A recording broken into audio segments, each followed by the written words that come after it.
ನಗುವುದೇ ಸ್ವರ್ಗ, ಅಳುವುದೇ ನರಕ. ನಗುವುದೇ ಸ್ವರ್ಗ, ಅಳುವುದೇ ನರಕ. ನಗುವುದ ಕಲಿಯೋಣ, ನಾವು ನಗುತ್ತಾ ಬಾಳೋಣ. ನಗುವುದ ಕಲಿಯೋಣ, ನಾವು ನಗುತ್ತಾ ಬಾಳೋಣ.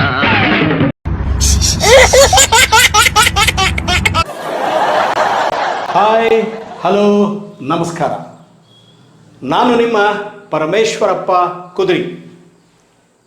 ಬಿಸಿ ಸುದ್ದಿ ವಾಹಿನಿಯ ನಗುವುದೇ ಸ್ವರ್ಗ ಸ್ಟ್ಯಾಂಡಪ್ ಕಾಮಿಡಿಗೆ ನಿಮಗೆಲ್ಲರಿಗೂ ಆತ್ಮೀಯವಾದ ಸ್ವಾಗತ. ಬನ್ನಿ ನಗೋಣ.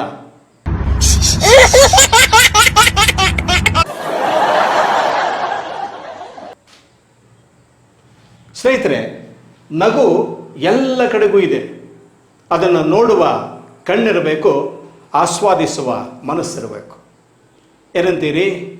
ಬನ್ನಿ ಹಾಗಾದ್ರೆ ಇವತ್ತು ನಿಮಗೆ ಒಂದಿಷ್ಟು ನಗೆಹನಿಗಳನ್ನು ತಂದಿದ್ದೀನಿ. ತುಂಬ ಭಿನ್ನವಾದ ನಗೆಹನಿಗಳು. ಅದಕ್ಕಿಂತ ಮುಖ್ಯವಾಗಿ ನಮ್ಮ ಕನ್ನಡ ಚಿತ್ರರಂಗದಲ್ಲಿ ನಗುವಿನ ಬಗ್ಗೆ ಕೆಲವು ಜನಪ್ರಿಯ ಗೀತೆಗಳಿದ್ದಾವೆ. ಅವು ಎವರ್ಗ್ರೀನ್ ಸಾಂಗ್ಸ್. ಉದಾಹರಣೆಗೆ, ನಗು ನಗುತ್ತಾ ನಲಿ ನಲಿ ಏನೇ ಆಗಲಿ, ಎಂಥ ಸುಮಧುರವಾದ ಗೀತೆ ರೀ. ಇನ್ನು ಶಂಕರ್ನಾಗ್ ಅವ್ರದ್ದು ನಗಬೇಕಮ್ಮ ನಗಬೇಕು, ಎಲ್ಲರ ನಗಿಸುತ್ತಲಿರಬೇಕು.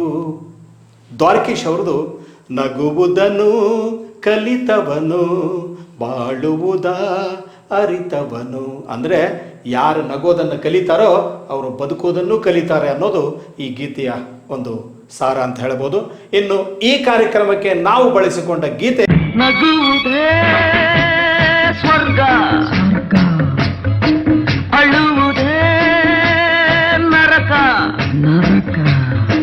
ನಗುವುದೇ ಸ್ವರ್ಗ, ಅಳುವುದೇ ನರಕ. ನಗುವುದ ಕಲಿಯೋಣ, ನಾವು ನಗುತ್ತಾ ಬಾಳೋಣ.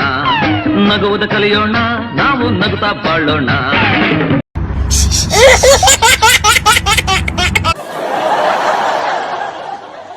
ಸ್ನೇಹಿತರೆ, ಇವತ್ತಿನ ಈ ಕಾರ್ಯಕ್ರಮದಲ್ಲಿ ನಿಮಗೆ ಚಿತ್ರಗೀತೆಯಲ್ಲಿ ಹಾಸ್ಯ ಅಂತಕ್ಕಂಥ ಒಂದು ವಿಶೇಷವಾದ ಸಬ್ಜೆಕ್ಟ್ ತಗೊಂಬಂದಿದ್ದೀನಿ. ಏನು ವಿಶೇಷವಾದ ಸಬ್ಜೆಕ್ಟ್ ಅಂದರೆ, ಅಂದಿನ ಕಾಲದ ಚಿತ್ರಗೀತೆಗಳು ಹೆಂಗಿದ್ದವು, ನಮ್ಮ ಕಾಲದ ಅಂದರೆ ಈಗಿನ ಕಾಲದ ಚಿತ್ರಗೀತೆಗಳು ಹೇಗಿದ್ದಾವೆ ಅನ್ನೋದನ್ನು ನಾನು ಸುಮ್ಮನೆ ಅವಲೋಕನ ಮಾಡಿದ್ದೀನಿ. ಒಂದು ರೀತಿ ನೋಡಿದಾಗ ನಗು ಬರುತ್ತೆ. ಉದಾಹರಣೆಗೆ, ಭಗವಂತ ಕೈ ಕೊಟ್ಟ ದುಡಿಯೋ ಕಂತ, ಅದನ್ನ ಕೆತ್ತಿಯೋ ಹೊಡೆಯೋ ಕಂತ. ಬಹುಶಃ ಮಣ್ಣಿನ ಮಗ ಚಿತ್ರದ ಗೀತೆ ಇರಬಹುದಿದು. ಅದು ನೋಡಿ, ಅದರಲ್ಲಿ ಏನು ಹೇಳ್ತಾರೆ ರಾಜ್ಕುಮಾರ್ ಅವರು ಅಂದರೆ, ಕೈ ಕೊಟ್ಟಿರೋದು ದುಡಿಯೋದಕ್ಕೆ, ಹೊಡೆದಾಡಕ್ಕಲ್ರಪ್ಪ ಅನ್ನೋ ಒಂದು ಒಳ್ಳೆಯ ಸಂದೇಶ ಇದೆ. ಆದರೆ ಇವತ್ತಿನ ಚಿತ್ರಗೀತೆ ಜನ್ರೇಷನ್ ಗ್ಯಾಪ್ ಅಂತೆ. ನಾನು ಅದನ್ನು ಜನ್ರೇಷನ್ ಗ್ಯಾಪ್ ಅನ್ನಲ್ಲ, ರೇಷನ್ ಗ್ಯಾಪ್ ಅಂತ ಹೇಳ್ತೀನಿ. ಅಂದರೆ ಅಂದಿನ ಕಾಲದವರು ಒಳ್ಳೆಯದನ್ನೇ ತಿಂತಿದ್ರು, ಒಳ್ಳೆಯದನ್ನೇ ಯೋಚಿಸ್ತಿದ್ರು, ಒಳ್ಳೆಯದನ್ನೇ ಬರೀತಿದ್ರು. ನೋಡಿ, ತಂದೆ ಭಗವಂತ ಕೈ ಕೊಟ್ಟಿದ್ದು ಹೊಡೆಯೋದಕ್ಕೆ, ದುಡಿಯೋದಕ್ಕೆ ಹೊಡೆಯೋದಕ್ಕಲ್ಲ ಅಂತ. ಬಟ್ ಮಗನ ಚಿತ್ರಗೀತೆಯನ್ನು ನೋಡಿ, ಹೊಡಿ ಮಗ ಹೊಡಿ ಮಗ ಹೊಡಿ ಮಗ, ಬಿಡಬೇಡ ಅವನ್ನ, ಹಿಂದೆ ಬಂದರೆ ಜಜ್ಜಿ ಹಾಕು, ಮುಂದೆ ಬಂದರೆ ಕೊಚ್ಚಿ ಹಾಕು.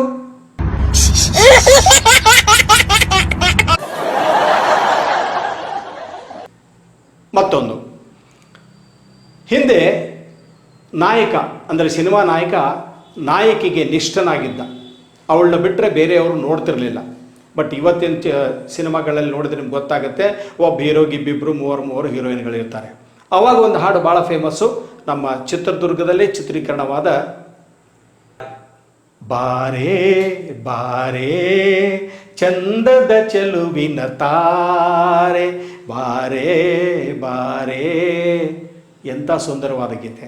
ಅದರಲ್ಲೂ ಸ್ಲೋ ಮೋಷನ್ ಕೂಡ ಫಸ್ಟ್ ಟೈಮ್ ಬಳಸಿದ್ದಾರೆ ಚಿತ್ರಗೀತೆಯಲ್ಲಿ. ನೋಡೋದಕ್ಕೂ ಖುಷಿ ಆಗುತ್ತೆ.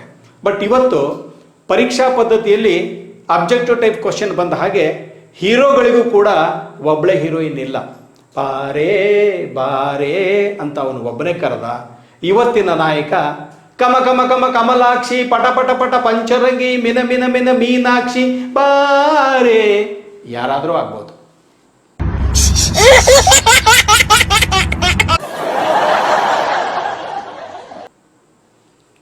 ಇನ್ನು ಹೀರೋಯಿನಿಗೆ ಒಂದು ಮುತ್ತು ಕೊಡಬೇಕು ಅಂದರೆ ಹಾಡೇ ಮುಗಿದು ಹೋಗೋದು. ಒಂದು ಮಾತು ನನಗೆ ಗೊತ್ತು, ಅದಲ್ಲ ಇನ್ನೇನು, ಹತ್ತಿರ ಬಂದರೆ ಕಿವಿಯಲ್ಲಿ ಹೇಳುವೆ. ಹೀರೋಯಿನ್ ನಾಚ್ಕೊಂಡು ಹೋಗೋಳು. ಅಲ್ಲಿ ಹೀರೋಗೆ ಬೇಕಾಗಿದ್ದು ಒಂದು ಮುತ್ತು ಮಾತ್ರ. ಅದನ್ನು ಕಣ್ಣಿಗೆ ಕೊಟ್ಟಿದ್ದು ತೋರಿಸ್ತಾ ಇರಲಿಲ್ಲ.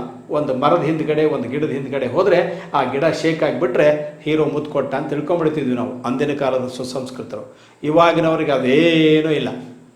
ನಖರಾಗಿ ಕರ್ರ ಬೇಡ, ಕೊಡಲೇ ಬೇಡ ಫೋಜು, ಕೊಡೆ ಕಿಸ್ಸು, ಕೊಡೆ ಕಿಸ್ಸು.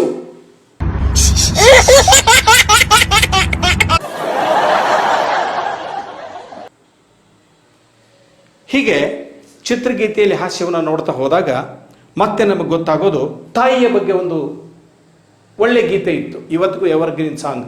ಕಣ್ಣಿಗೆ ಕಾಣುವ ದೇವರು ಎಂದರೆ ಅಮ್ಮನು ತಾನೇ, ಅಮ್ಮ ನಮ್ಮಮ್ಮ. ಇಂಥ ಒಳ್ಳೆ ಹಾಡು ಇವತ್ತು ಅಪ್ಪನ್ನ ಅಮ್ಮನ್ನ ಬೈಯುವಂಥ ಗೀತೆಗಳು ಬಂದ್ಬಿಟ್ಟಿದ್ದಾವೆ. Generation gap. ಅಮ್ಮಲೂಜ, ಅಪ್ಪಲೂಜ ಸಾಲದಕ್ಕೆ ಅಲ್ಲೊಂದು ವಿಶೇಷಣ, ಅದು ಸರಿ ಅದು ಸರಿ ಅಂತ ಒತ್ತಿ ಹೇಳೋದು.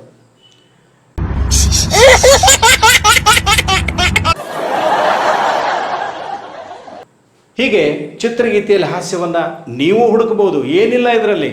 ಹಳೆ ಚಿತ್ರಗೀತೆಯನ್ನು ಮುಂದಿಟ್ಟುಕೊಂಡು ಇನ್ನೊಂದು ಹೊಸ ಚಿತ್ರಗೀತೆಯನ್ನು ಮ್ಯಾಚ್ ಮಾಡಿ ನೋಡಿದರೆ ಅದರಲ್ಲಿರೋ ಅರ್ಥ ಅದಕ್ಕೆ ತದ್ವಿರುದ್ಧವಾದ ಅರ್ಥ ಇರತಕ್ಕಂಥ ಚಿತ್ರಗೀತೆಗಳನ್ನು ನೋಡ್ತೀವಿ ನಾವು. ಆಮೇಲೆ ಈ ಕನ್ನಡದ ಅಕ್ಷರಮಾಲೆ, ಅಮ್ಮ ಎಂಬುದು ಕಂದನ ಕರುಳಿನ ಕರೆಯೋಲೆ. ಎಷ್ಟು ಚೆನ್ನಾದ ಗೀತೆ. ಬಟ್ ಇವತ್ತಿನ ಗೀತೆ ಹಳ್ಳಿ ಮೇಷ್ಟ್ರೆ, ಹಳ್ಳಿ ಮೇಷ್ಟ್ರೆ, ಆಹಾ.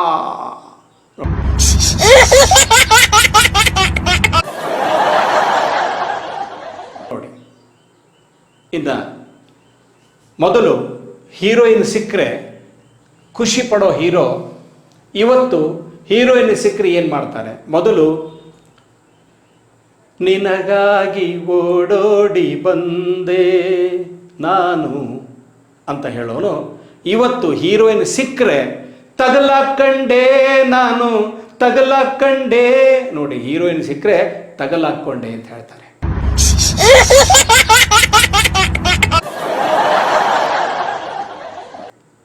ಆತ್ಮೀಯರೇ, ಬಿಸಿ ಸುದ್ದಿ ವಾಹಿನಿಯ ಸ್ಟ್ಯಾಂಡಪ್ ಕಾಮಿಡಿ ನಗುವುದೇ ಸ್ವರ್ಗ ಕಾರ್ಯಕ್ರಮ ಪ್ರತಿ ವಾರ ಅಂದರೆ ಸಾಪ್ತಾಹಿಕವಾಗಿ ನಿಮ್ಮ ಪ್ರಸಾರ ಆಗ್ತದೆ. ನೀವೆಲ್ಲ ನೋಡಿ ಆನಂದಿಸಿ, ನಮ್ಮನ್ನು ಪ್ರೋತ್ಸಾಹಿಸಿ. ನಗುವುದೇ ಸ್ವರ್ಗ, ಅಳುವುದೇ ನರಕ, ನಗುವುದೇ ಸ್ವರ್ಗ, ಅಳುವುದೇ ನರಕ. ನಗುವುದ ಕಲಿಯೋಣ ನಾವು ನಗುತ್ತಾ ಬಾಳೋಣ, ನಗುವುದ ಕಲಿಯೋಣ ನಾವು ನಗುತ್ತಾ ಬಾಳೋಣ.